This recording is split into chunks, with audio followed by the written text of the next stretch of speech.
Merci, Monsieur le Président.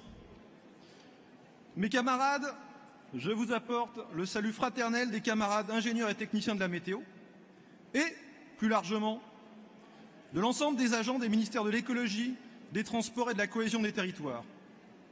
Après avoir connu les effets de la décentralisation des routes en 2007, de la RGPP à partir de 2008, de la réforme de l'État territorial en 2010, avec la disparition des regrettés DDE, de la réforme territoriale en 2016, avec la fusion de nos directions régionales, et après avoir perdu 40% de nos effectifs sur cette période, nous voici menacés par le projet gouvernemental Destruction publique 2022.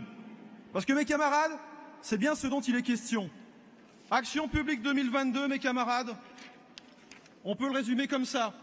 Une touche de rigueur, 60 milliards d'euros d'économies sur les finances publiques, une touche d'austérité, 120 000 postes de fonctionnaires en moins.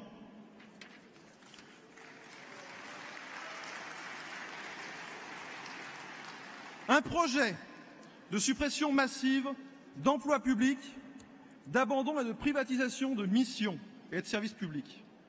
Et malheureusement, ce n'est pas Nicolas Hulot qui va militer contre l'extinction de ces services. Sachez, mes camarades, qu'au rythme où vont les choses, vu la pente de baisse d'effectifs dans vos ministères, cette salle, on peut la vider en 2 ans et demi. Ce ne sont pas que des chiffres dans des tableaux. Ce sont des hommes et des femmes. Nous tous dans cette salle, nous serons tous concernés lorsque chaque préfet pourra appliquer la réglementation au gré des territoires et à la tête du client, dans des domaines aussi variés que les subventions, l'environnement, la construction ou l'urbanisme. Eh bien, c'est déjà en marche dans 20 territoires de la République où le droit est souple, voire élastique. Et ça a été mis en place par un décret de fin 2017. Nous tous dans cette salle, nous serons tous concernés quand il faudra payer pour circuler sur le réseau routier national, même à 80 km/h. Eh bien, c'est là aussi déjà en marche, avec le projet du ministère des Transports de créer des redevances et des péages pour alimenter un machin privatisé Route de France. Là où la création de voies navigables de France, par exemple, n'a aucunement empêché des coupes budgétaires et des projets de fermeture de canaux à la circulation. Nous tous dans cette salle, nous serons tous concernés quand l'État aura abandonné son expertise publique indépendante dans les domaines comme la météo, les risques majeurs, la construction ou l'aménagement. Et nous, mes camarades, agents publics, nous sommes tous menacés par le nouveau contrat social proposé par le gouvernement. Juste la fin programmée du statut général des fonctionnaires et la casse des instances représentatives. Juste France Télécom 20 ans après. Mais tout cela n'est pas une surprise, tant le projet de l'exécutif est cohérent. Casser le modèle républicain en transposant dans le secteur public les effets des ordonnances travail de 2017. Ce n'est pas moi qui le dis, c'est le gouvernement qui l'écrit. Ceci démontre qu'il n'y avait aucun motif à ne pas les dénoncer et les combattre, ce que notre fédération a fait depuis l'origine.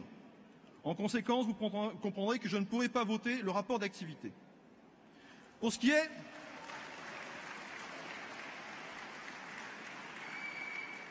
des instances représentatives, et c'est bien le terme approprié pour ce qui nous concerne, puisque aux élections de 2014, nous avons atteint 75 à 80% de taux de participation. Nous sommes aujourd'hui résolument engagés dans la bataille pour conforter en fin d'année notre place de première organisation au ministère de l'écologie. Et oui, le ministère de l'écologie et des transports, souvenez-vous, l'ex-ministère de l'équipement. Un bastion CGT, depuis 2014, est faux à la première organisation au sein de ces ministères.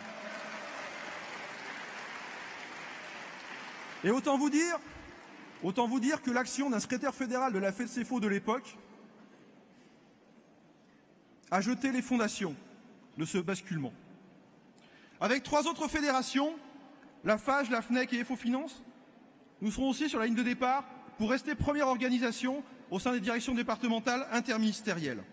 Mais sachez, mes camarades, que pendant que il te reste 30 secondes. Nous luttons pour constituer les listes dans tous les services, les autres organisations syndicales militent pour diminuer le nombre de représentants dans les instances. Ou comment faire le sale boulot du gouvernement sans qu'ils aient à se salir les mains. Mes camarades, en conclusion, face à la gravité des menaces qui pèsent sur le service public républicain et sur l'avenir de la fonction publique, la prise de conscience progresse. Celle de la nécessité d'agir émerge, reste à la catalyser et à l'amplifier pour la transformer en action visible et bloquante. Mes camarades, la question est claire. On les laisse faire ou on dit stop? On les laisse faire ou on dit stop? Je te demande Mes camarades, de conclure. vive le syndicalisme libre et indépendant, vive la FEDSEFO, vive la Confédération Générale du Travail, force ouvrière. Merci.